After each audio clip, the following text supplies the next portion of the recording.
Hi guys, welcome back to my YouTube channel. Hello to any new subscribers and thank you for watching. If you are new to my channel, feel free to subscribe down below. The button should be somewhere here, and don't forget to click the bell to get instant notifications when I do upload videos, because you know YouTube be acting hella crazy. Obviously you guys know why I'm here today. I'm recording He Was Married Part 2. If you guys would have seen the video which was on Monday, you would have been hella shocked. I know everyone was. I was thinking about doing that video for a while, and hold on, that way you can see my background. I know people were shocked, and I just thought, you know what, I'm just gonna put it out there. I'm just gonna do that. And oh yeah, if this look is a bit too dramatic for the story, I just filmed another video before this, so I thought I'll just keep on the beat for the story. But anywho, back to the story. So yeah, I thought I'd start part 2 just because I didn't want to do the video a week later, just because it really took me a lot to dig all the way back into those years just to remember what was really going on from my mind and what actually happened, because it was so long ago. But obviously, babe, it's like 2017 now. Shit has happened, things have gone down, people have, you know. Anyway, yes, I'm gonna start part 2. I left part 1 a bit hazy, so there's loads of parts to this story, but I feel like this is gonna be the final part, because sometimes you've got to keep things to yourself. Not things to yourself, it's not good to obviously share everything that's happened to you, because sometimes you got to keep things to yourself, otherwise they wouldn't be personal memories. But obviously, who knows, maybe a part 3, girl. But anyway, as I was getting on, so yeah, he rang me and was all a madness. Then after that, moving on, where was I working? I was working at Regent Street at the time at Armani Exchange. I'll just say that because I don't work there anymore. This was a very long time ago. Working there was a story itself. It was, oh my god. But anyway, yeah, so I was working in Armani Exchange, and a few weeks have gone past since the drama had happened. And then, you know, back in the day when Facebook was legit, like, I'm not sure what was going on, but like, when you got a friend request, you didn't really click on the sorry, something was in my eye. But moving on, yeah, I was working at a money exchange, and all this drama had happened, and it was kind of settling down, but it hadn't. But anyway, remember when Facebook used to be like legit? Like, I think when I was younger, I think it wasn't about like having like loads of friends, but when you got a friend request, you would just accept them, just because it may have been someone you know, or it may have been a friend of a friend, so but you really didn't care like you did today. But anyway, I accepted this account, and it must have been some girl.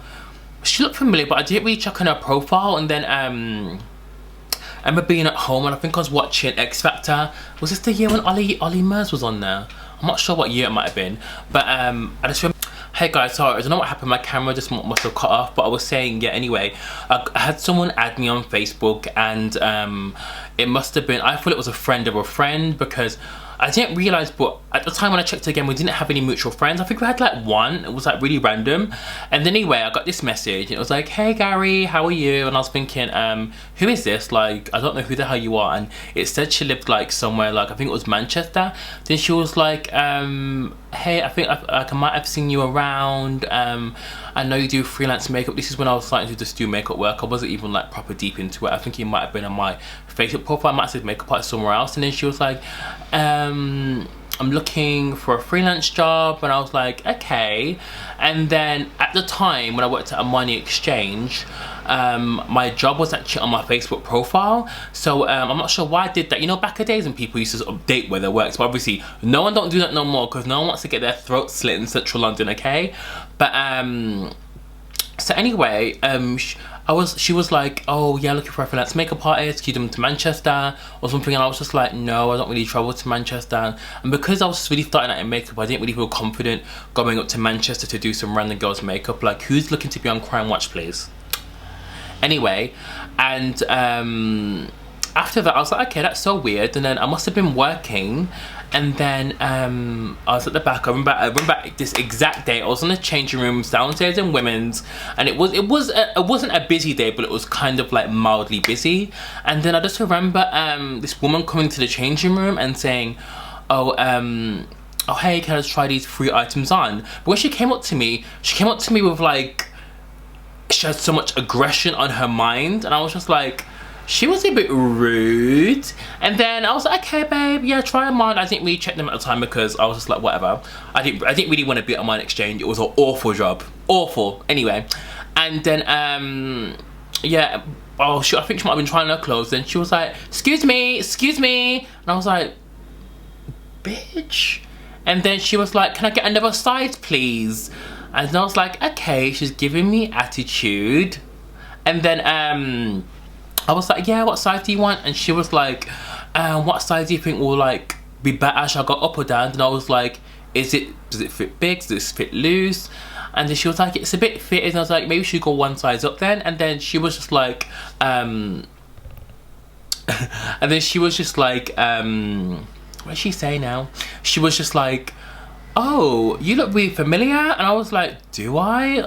You don't. And she was like, is your name Gary? And I was like, yeah.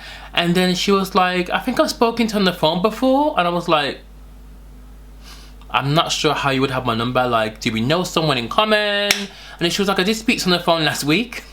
And I was like, oh, what? She was like, yeah, I spoke to her on the phone last week regarding that situation with my husband. What? I was thinking, wait, how did this girl even know where I work? And how did she even like, oh, it was just all too much, all too much. I was like, I don't think this is the best time or situation to speak about what's happened. It's been a few weeks now, why are you even here? Then she was just like, I don't believe what you told me, that you've been seeing each other for like 6 to 8 months. I believe it was longer. I just really want to know the truth. This has ruined our marriage.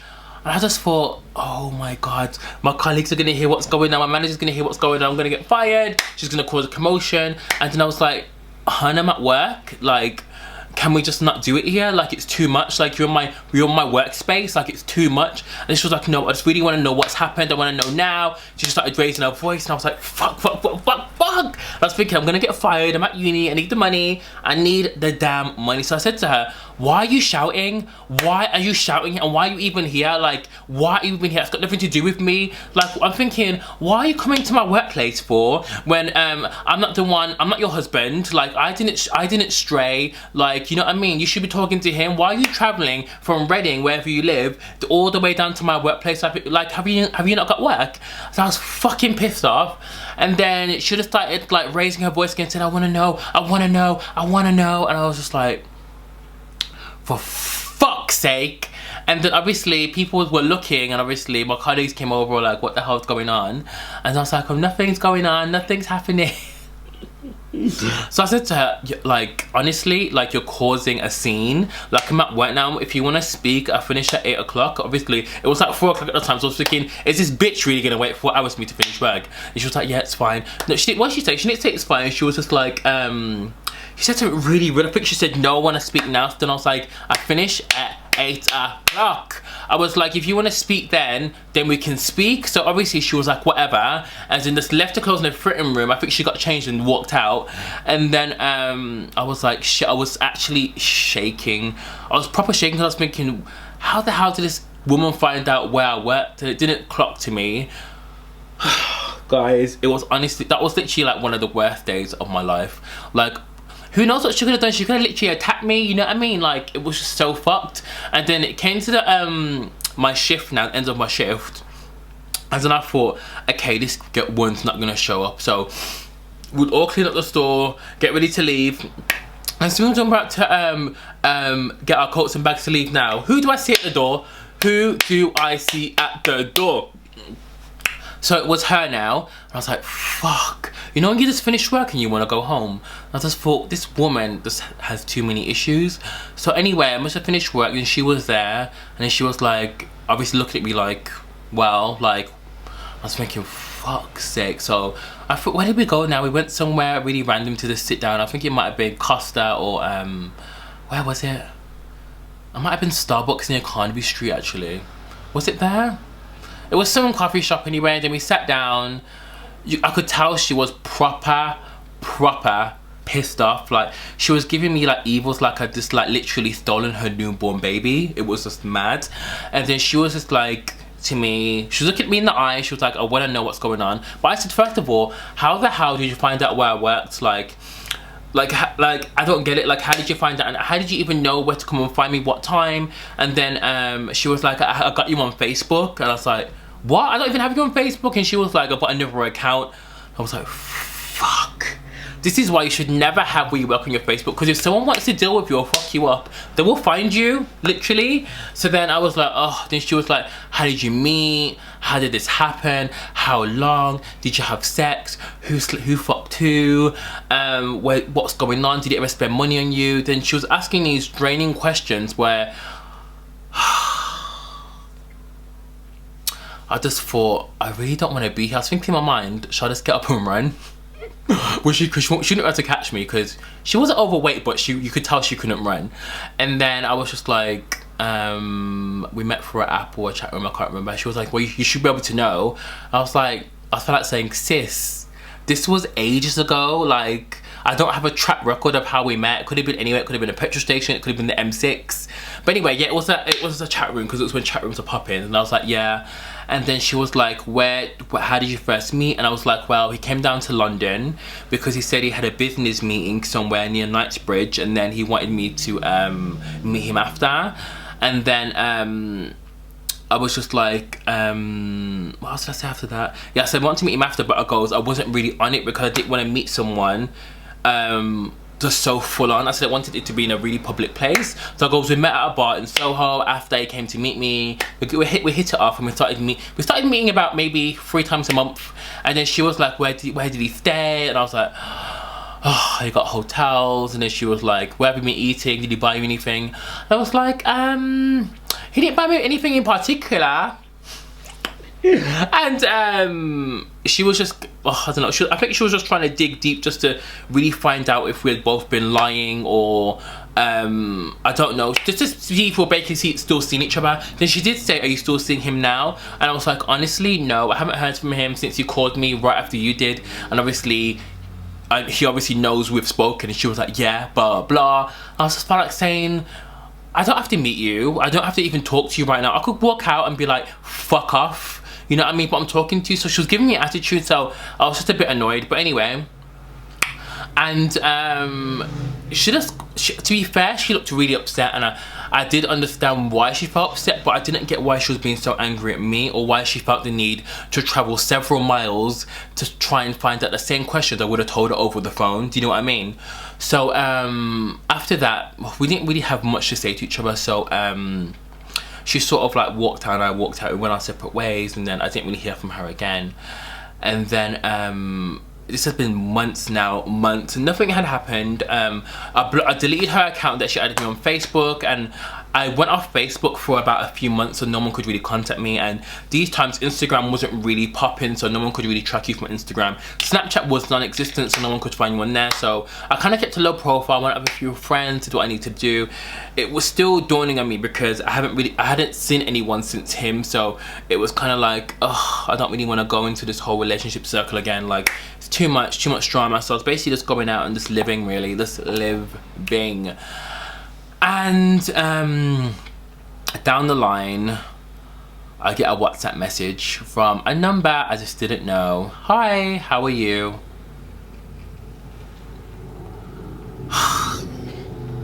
Me replying, hey, who's this? Because you know sometimes people change the number. Hey, who's this? He was like, you know who it is. I don't know who it is. Can you send a pic? He sent a pic, it was him. Why are you messaging me like you're bringing all these memories back, all these feelings back? I don't want to talk to you. So I was thinking, fucking great. So he messaged me saying, me and my wife are over. What did he say? Me and my wife are over, and I've got to tell you something. I'm going to be moving out the UK. And I was like, okay, where are you moving to? So he was like, I'm going to be moving to America. I've got a new job there, and I'm gonna be there for a year. I was thinking, you're moving to America, but haven't you not got a child? Like, how are you gonna see your child? So I didn't even want to ask him that, because personally, it wasn't my business. So I was just like, whatever, I don't care. And he was just like, I'm gonna be in London before I go to America. I really want to see you before I go. I know you probably don't want to see me. So deep down, obviously wanted to say like, no, I don't want to see you, but I wasn't really seeing it at the time, and I thought, okay, whatever, I'll just see you, hear what you gotta say. So well, it wasn't straight after. I think I met him like 2 weeks down the line. I mean, where did we meet again? I think we met in, where did we meet? Oh, we met at the Me Hotel. We went for drinks at Radio Rooftop Bar, and then we were just speaking, and it was just kind of awkward really, because I felt like I was talking to someone who I really didn't know. So we sat down, it was awkward, and I was like, you do realize your wife came down to talk to me, and she came to my workplace. He was just shocked. He was like, what? And I was like, your wife came to my workplace. She was intimidating me and trying to get answers out of me basically. And I was like, it was just mind-blowing. I goes, first of all, she stalked me on Facebook, and then she had the nerve to come to my workplace, then to come after my shift had finished. What in the world is going on? So then he was just like, oh God, I don't know what he was just talking shit really. He was like, she shouldn't have done that, blah blah. But I was like, it happened. Then he was like, I do love you, I want you to come to America with me. And I was just like, what? He was like, yeah, that's why I'm here. He goes, I've got a good job in America, I can support both of us, I really want you to move with me. I know you finish uni soon, so do you want to come? And I was like, shit. I was like, America. I think he was going to, like, where was he going to? He wasn't going to anything, but I think he was going to Texas or Dallas, one of those dry areas. So I was a bit like, if it was Miami or New York now. But anyway, no. But anyway, yeah, he was going to Dallas or somewhere because he had a job there doing insurance or whatever he did. And then I was thinking, first of all, how can I move across the world with someone who had lied to me for so long? I just felt like saying, ugh. I don't know, I think in my mind I felt like, oh my God, it's only for a year, I finish uni soon, like, should I just like go for a while and like have a break from London, because sometimes London can be quite hectic. So then I thought to myself, nah, I can't go. I literally cannot go. To myself, I felt like this whole period with him, his wife, the drama, the calling, the meeting, I felt like my life had been a 6-month scene from EastEnders. It was just too much. So as I said to him, you know what, thanks for the offer, but I cannot see you. Like, I can't continue to see you, because first of all, I'm gonna hurt myself in the long run, and second of all, where's this really going? You've got a wife, you've got a kid still. I don't want to, if I get with you, I'm gonna be connected to your wife, and she's just gonna be stalking me throughout we're together. And I just thought, it's not worth it. So from then I just walked off. I'm just walking off feeling like shit. I'm actually walking off right now. I literally just walked off, and I remember just going home. Like, I walked to Charing Cross and I went home, because I lived in Greenwich at the time. And on the train I was thinking to myself, I'm such a dickhead. Like, I am a full-on dickhead. Why did I even meet him again for the second time, that he was just gonna leave the country? Like, it was crazy. I shouldn't have even met him. I should have just blocked his number. But I think sometimes when you feel like there's a little bit of hope, you really want to just see for closure. But I don't know. That's part 2 really. He has messaged me since he has been in America, and he has been to London a few times. He has been here, but I haven't seen him because what's the need, you know what I mean? I feel like, why am I meeting you? It's a waste of time. Like, time is precious and time's money. I haven't got the time. I just haven't got the time. So yeah, that's part 2. A whole heap of other drama happened, but I can't be asked to go into it because it's just too much. It's actually too much, and it's too emotionally draining. So that's part 2. Obviously part 2 wasn't as dramatic as part 1, but I hope you guys liked part 2, and hope you guys enjoyed the story time, and thank you guys for watching. Don't forget to subscribe down below and click the button. Thanks guys.